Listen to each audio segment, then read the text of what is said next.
JT, those are the president's initials. It's also, coincidentally or not, the stock symbol for Trump Media and Technology Group.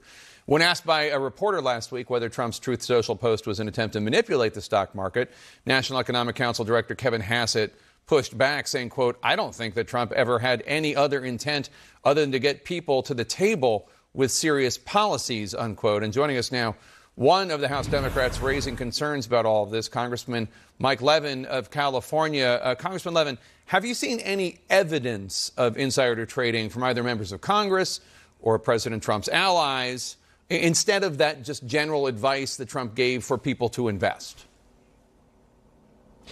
Well, Jake, it's good to be with you. And to the extent we have evidence, it's circumstantial right now. So we know that President Trump had a number of conversations with members of Congress and with members of his administration leading up to the decision to have the 90-day pause. And, for example, we know that there was a dinner the prior evening with Republican members of Congress and the president. We know that he spoke with a number of people on the day of the decision. And I think what we want to know is who traded both on the 8th and then pre-market on the 9th, leading up to that post on Truth Social at 9:37 a.m. And that would be of most interest to me. And then, of course, who traded between 9:37 and then 1:18 in the afternoon, last Wednesday afternoon, when the pause was announced. Because of the Stock Act, which is the law that governs all of this, we've got a very limited data set so far. A lot of that information will come out in 30 to 45 days. But a number of us are calling on Mike Johnson to have full transparency and accountability for all members to see what they traded between April 2nd and April 9th. And Jake, for me, it just reinforces the need to have a full ban on members of Congress trading stock at all. And I'm encouraged to see that Leader Jeffries and others are now fully behind the idea of that ban. Yeah, that ban didn't happen when Democrats controlled the House and Senate. Why not? Well, it certainly wasn't for lack of my trying. I've been calling for that straight through since I started running for Congress back in 2017. My wife and I divested any individual shares of stock and put them all in mutual funds. And look, I think there is bipartisan support for this. In fact, President Trump himself back in 2022 said he supported a stock trading ban. I think there's a great deal of momentum. We've got a bill now that has several Republicans in addition to many Democrats on board. And I think if a vote were allowed on the floor of the House, I think it would pass the House and would pass the Senate.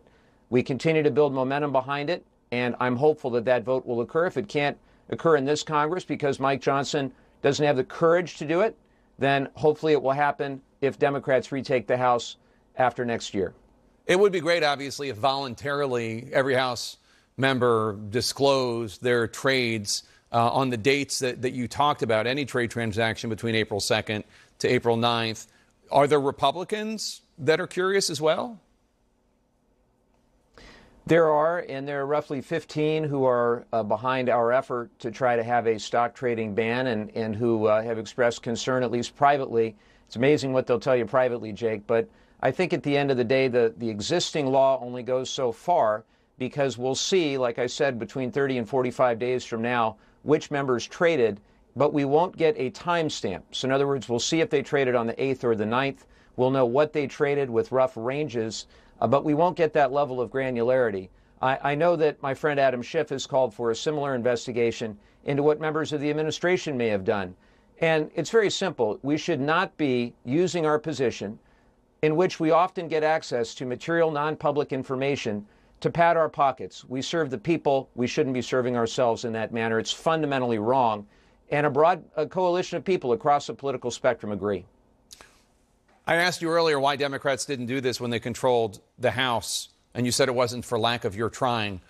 Without naming any Democrats who were against it, can you give us at least any sort of vague idea as to why you didn't do it, Democrats didn't do it when you controlled the House? Jake, I think that there are politicians of both parties that for too long have profited off the rules as they are. That's why it's very tough for us to enact campaign finance reform in the wake of the Citizens United decision. It's why it's very tough for members like myself who don't take any corporate PAC contributions. We're at a disadvantage often.